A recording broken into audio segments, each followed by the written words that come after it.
free will. So you're down here. So people are making decisions, right?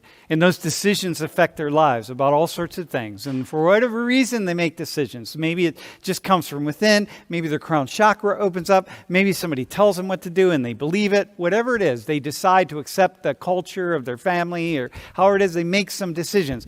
At the same time, down here, right? So now you have these questions that, well, hang on a second, but a lot of things happen that we can't really control, right? So the fact that I'm a man, the fact that I'm white, the fact that I grew up in the class that I grew up in, the fact that I live in state college, the fact that, there are all sorts of things that are going to affect me, and they're going to affect the way I think about the decisions I make, and they're also going to affect the way things happen to me, like that I don't control. So things that, like, for example, your parents, when you were 2 years old, could have decided, hey, we're going to move back to India. Now, yeah, we were born here, but now we're going to move back to India. Or you could be going back to India for 5 months out of the year. And that would radically change who you are and what you are. And you could have not been born in New York, PA. You could have been born in Connecticut or somewhere, or in LA, or that would change who you are, or in the Caribbean. So this is what we're dealing with now. Okay, you got these two sets of explanations that are coming together. So now, okay, next slide. This is a different way to say that. Okay, people make their own decisions, and when people are making their own decisions, people have the power to overcome the obstacles. Because remember when I gave the story about kind of going up the stairs? It's like, oh, I'm going to make this decision to really learn about what the obstacles are going to be for me.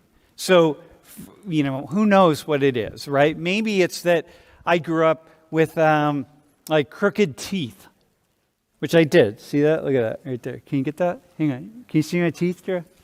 Right there? But in my world, my mom never thought about fixing my crooked teeth. Because we didn't have the money, and only rich kids got braces. I think in my entire school, my entire grade school, like starting in, when do you start getting braces? Like what age?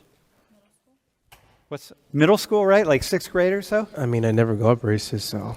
Yeah, all right, so maybe middle school, right? No, maybe one kid out of like 250 in the middle school that I went to had braces. Nobody could afford braces. We couldn't afford braces. My mother never thought about it. But maybe I had said, man, I want to join a different class.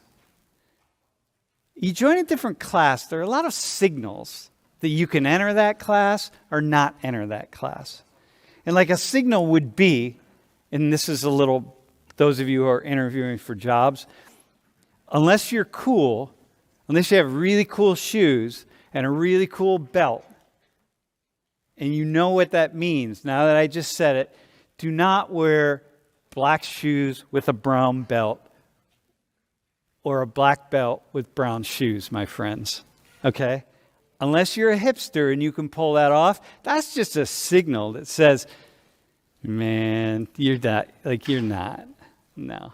There's certain signals for the rich people, right? Like certain signals for you're like part of the rich class. One is, what kind of wallet do you carry? Can I say something? Yeah, go ahead.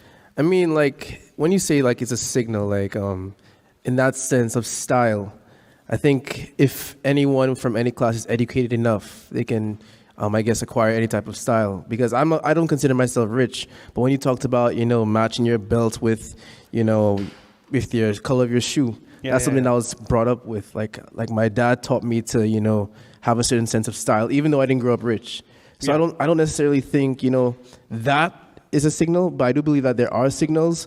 But I think it all just comes to how you're raised or whatnot. Okay. Listen, this is the point. But that is a signal. If you're cool, if you got a cool belt and cool shoes, then you're going to pull that off. But if you're just a standard, you went downtown and you bought the $189 suit from here on Allen Street, and you picked up a belt and you grabbed some shoes, or you didn't get the belt because you have a belt at home and it's a brown one and you're wearing black shoes, and you go in like that, that's just a tip-off that you bought a $189 suit. And you're applying for a job for a particular organization, and you're like, you don't fit. and you're not going to fit. Just like I may not fit with my crooked teeth. But I didn't have that. I didn't see that crooked teeth might be an obstacle. And plus, it's on my lower lip. You know what I mean? Dude, you got braces. Killing it, man. And so, like, if I would have seen that and be like, oh, man, I want to, like, join. I'm going to try to be a part of something else. So I got to pull this off. I don't want to signal that I grew up like this poor white kid in Toledo. Like, come on, man. And so, like, I see that. That's an obstacle. I'm going to address it.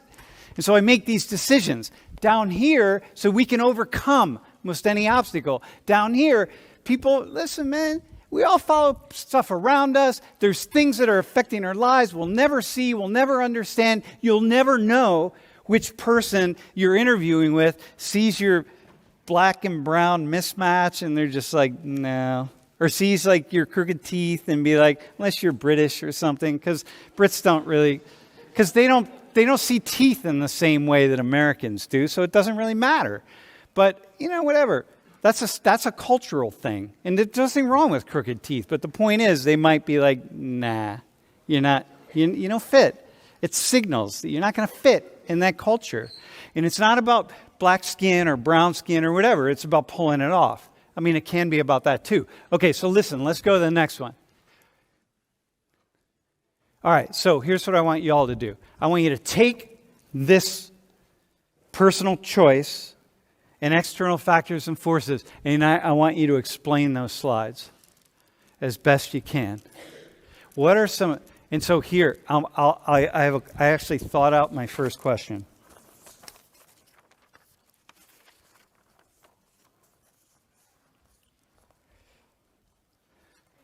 It's actually really simple. How do we understand this slide?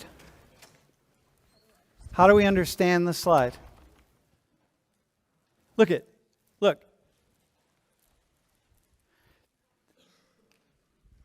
These are fighting words right here, man. This is what we're arguing about in society. Look where here, man. Mind you, these are average. These are entire populations of people. This isn't just one person or one person in a room of 700 people. This is adding up entire populations of people. Look where black people are compared to Hispanics, compared to white people, compared to Asians. Dude, look at that. How do we understand this from within the context of what we just talked about? I feel like it would be really useful here to have like a population density map of the United States for each race. Why is that? Because if we're going to go in the direction of like systemically being a factor that you can't control, I feel like it's relevant to talk about like rural versus urban areas and kind of compare these statistics to... Yeah, okay, how would that be relevant though? Well, this is a good point. So go ahead. So urban areas, it depends on population density of different races. So if we're to sit here and look at these numbers and talk about how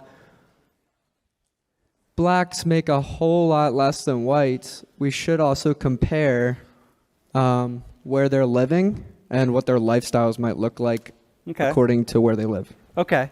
All right. So maybe they're predominantly living in areas of the country where people earn less money. Correct. Okay. Somebody else. Where would you go? By the way, we could talk about, just understand, we have 46 minutes to talk about this, and we could talk about it for the next 46 days, 24 hours a day straight, and we'd just be like getting into it. So go ahead. Where else would you go?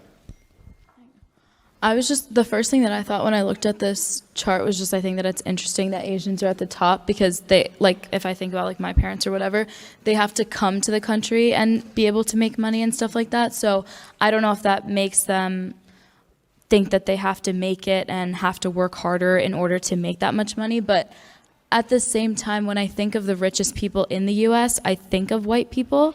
So I understand this is the median, but it surprises me that there's such a big gap as well. Uh-huh. Okay. Okay. Wait, let me push back. Hey, by the way, I'm going to struggle here a little bit because there's so many things to talk about that each thing that one of you says, I got to decide whether we're going to go down that door because there's so few doors, right? Yeah. Okay, so go back to your parents for a second. So they come here and what? Yeah, and that means for like anyone that is an immigrant from any country, it's not just my parents in specific, but like if you had to come from a different country and learn how to make money here and stuff, I think you have to, it's a different type of pressure that you're put under because you don't have the resources here, or maybe like you don't know anyone if you came from another country or something like that. So you are forced to work really hard to make the money without the connections, and you have to like build them yourself. Okay, so you're talking about this pathway up here, right? Yeah. Like, okay, so if you come here as an immigrant, yeah, you got to make a bunch of decisions to get you up here, right? Like a lot of stuff is happening. What about down there? What must be happening down there? The people that didn't have to come to the country. No, the same immigrants, because the two are in play all the time. Can you go back a slide? Go back two slides, actually.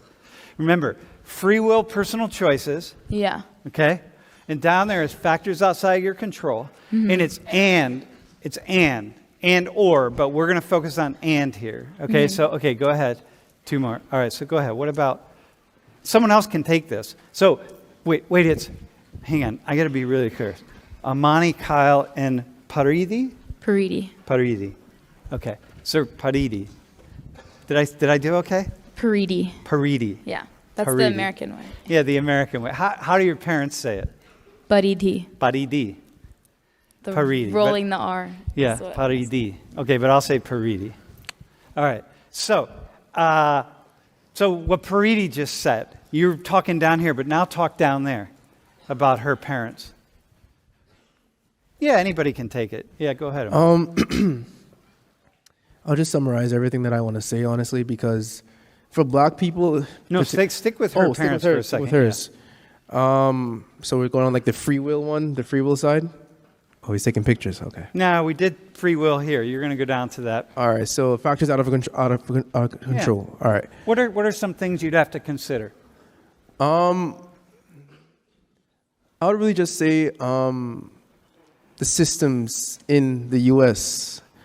There are a lot of things that all races cannot really control, especially like the economic systems that we have here in place in the U.S. Some things cannot actually, like some systems, like for instance, I guess getting a loan or whatnot is sometimes harder based on like where you live or like how much income you get. And some of these things sometimes are actually not out of your control based on many factors.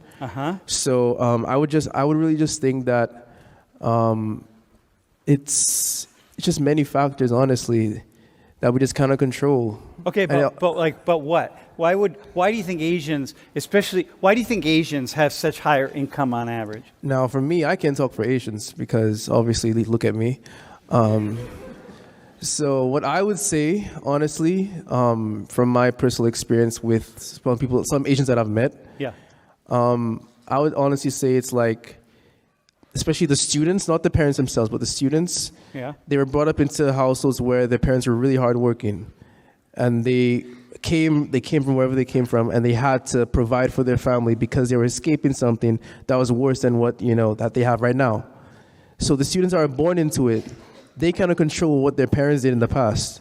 So that's why I'm saying it's kind of like, I don't know where I'm going with this, but I think it's like about their work ethic in a sense. Okay, so you're socialized into a certain work ethic. Something else. Kyle, do you have something? Yeah, so I think that every decision that you make, if you're, in Preeti's example, coming to the country as like her parents, there's a trade-off to every single decision you make. So if you choose to move to New York, for example, you're missing the lifestyle and the other factors that would be present in any other location that you may choose to live.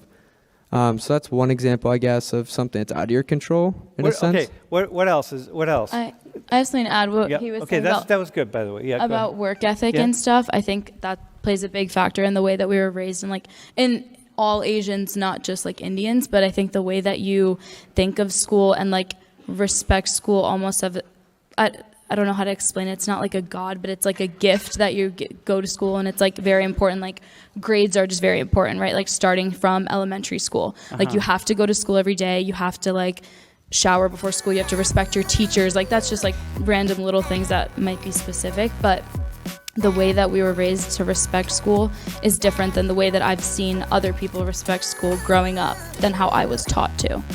Okay.